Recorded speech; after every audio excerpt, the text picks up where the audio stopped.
O homem é mau por natureza? Nada disso, o homem é bom por natureza, mas a sociedade o corrompe. Não, não, não, não. Nascemos como uma tábula rasa e a gente constrói nosso destino livremente. Essas são questões filosóficas que acompanham o ser humano há muito tempo. Mas saber a origem da maldade no ser humano pode não ter uma resposta só. Os 3 posicionamentos que eu acabei de dizer na abertura desse vídeo são de 3 pensadores. São eles Hobbes, Rousseau e Locke. São muito importantes na filosofia e levantaram grandes discussões a respeito desse tema. Mas cá entre nós eu prefiro uma visão um pouco mais psicanalítica.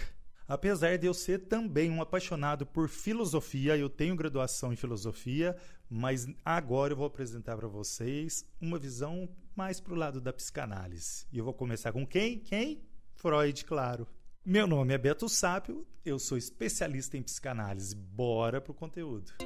Assim como eu, Freud era um aficionado por filosofia e ele tinha uma certa predileção por filósofos que caminhavam por uma vertente que era do pessimismo, como, por exemplo, Nietzsche e Schopenhauer.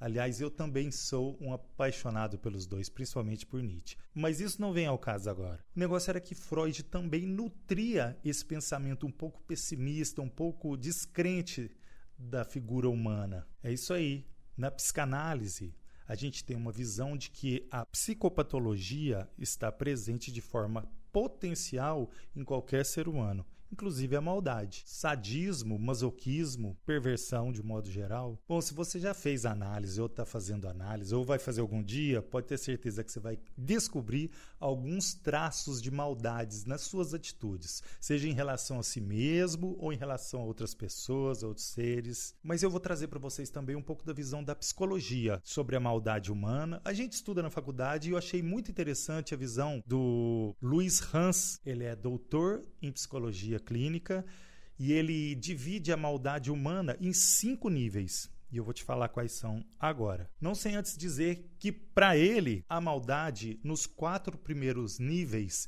ela tem o potencial de ser reversível. Isso quer dizer que o sujeito pode praticar, mas depois acontecer algum tipo de arrependimento, de remissão ou algo desse tipo. A primeira maldade, ou o primeiro nível de maldade, segundo o Dr. Louis Hans, é a maldade por falta de noção. É um tipo de maldade muito encontrado em crianças, é uma maldade infantilizada, quando a pessoa não tem consciência do que está fazendo. Como uma criança judiando de um passarinho e depois ri, acha que é normal, aí você vai lá, explica para ele, você mostra que aquilo não é uma atitude normal, ele pode levar um choque, um susto a princípio, mas depois ele tem esse entendimento. Mas não deixa de ser maldade. A segunda é a maldade praticada por egoísmo. É o que ele chama de maldade com dano colateral. O que isso quer dizer? O mal não é praticado como um objetivo final. É uma consequência, é um dano colateral, é tipo um bullying. Na verdade, o sujeito está pensando nele. É a maldade praticada por egoísmo, mas existe uma consequência nisso, né? Ele quer tirar um sarro ou quer diminuir a pessoa para se engrandecer e acaba cometendo uma maldade provocando um dano colateral, com certeza o sofrimento da outra pessoa. O terceiro tipo de maldade ou nível é a maldade por convicções políticas ou religiosas. Essas muitas vezes são mais aceitas socialmente. E daqui a pouco eu vou contar um caso para vocês bem interessante. Fiquem ligados aí até no fim do vídeo. O quarto nível de maldade é aquele praticado para ver o outro sujeito, a outra pessoa sofrer.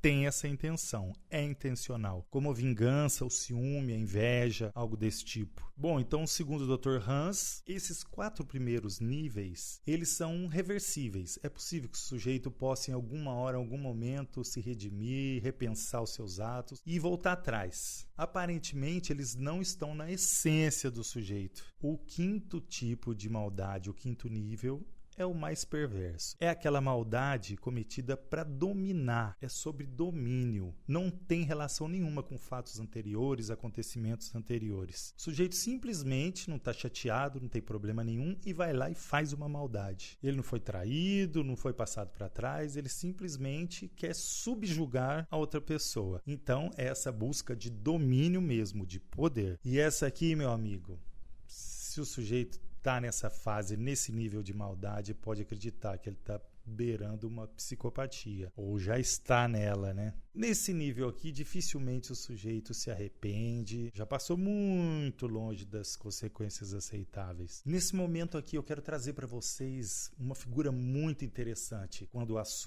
o tema é a maldade humana. Ela se chama Hannah Arendt, é uma judia alemã que fugiu da Alemanha no começo do século XX, nos idos de 30, quando estava a ascensão nazista acontecendo já. Ela foi para os Estados Unidos e fez toda a sua vida e carreira por lá. E ela foi trabalhar num jornal e ela foi convocada a participar e cobrir o julgamento de um general nazista, que é o Eichmann. Esse era o famoso julgamento de Nuremberg. E ela, observando o julgamento e vendo a figura praticamente aquele monstro, aquele crápula, que atendia às ordens do Hitler e praticava as maiores atrocidades. Ele era responsável pela movimentação dos judeus, coordenar, levar de um lugar para o outro, de um campo de concentração para o outro, fazer os registros. Era um burocrata. E o que foi que a Ana descobriu? Que foi uma polêmica. Ela não viu no sujeito uma pessoa com características ou estereótipos de uma pessoa má. Ela não viu um monstro ali. Ela viu um ser humano normal e isso levantou a grande questão.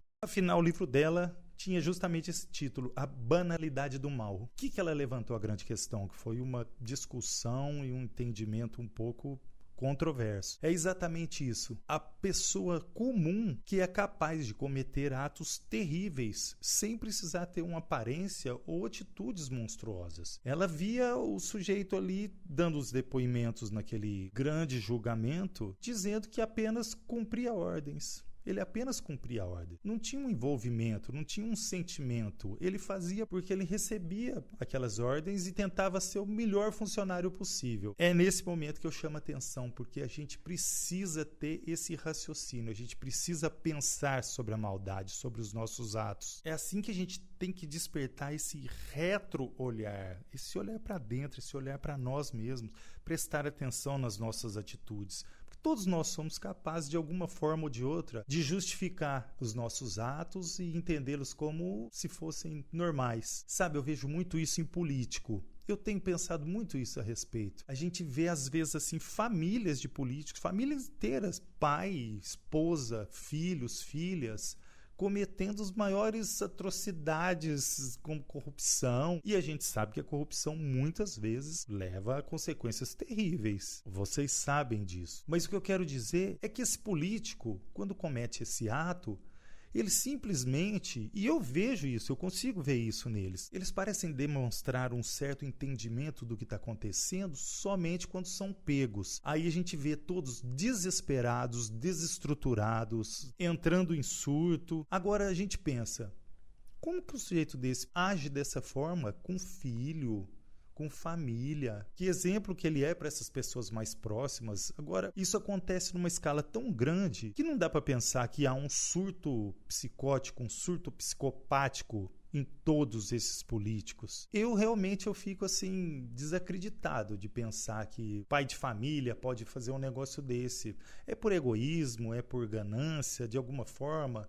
Mas é um sujeito normal, tanto que a gente vê que quando cai em si, muitas vezes ele não aceita que vai ser preso, é desespero, acontece tudo quanto é coisa que você possa imaginar. Da mesma forma que já estudaram sobre a respeito, se eu não me engano, o livro chama Os Soldados de Hitler ou algo assim. Eles viram um monte de pessoas que atuavam no nazismo, mas que na verdade eram bons pais de família. Chegava em casa, não era o malvadão, não chegava em casa e batia na esposa, quebrava as coisas. Era um sujeito normal, chegava em casa, dava boa noite para a esposa, jantava, perguntava como é que foi o dia. Essa é a banalidade do mal. Esse é o mal que a gente precisa ficar atento. E a Hannah Arendt alertou há muitos anos atrás. Claro que na época exatamente o problema era esse, né? Que todo mundo falava que ela estava justificando as atitudes do Eichmann e que, na verdade, não tem nada a ver com isso. Bom, tem muito mais coisa para a gente falar a respeito desse assunto, mas fica numa próxima oportunidade. Queria aproveitar para pedir para você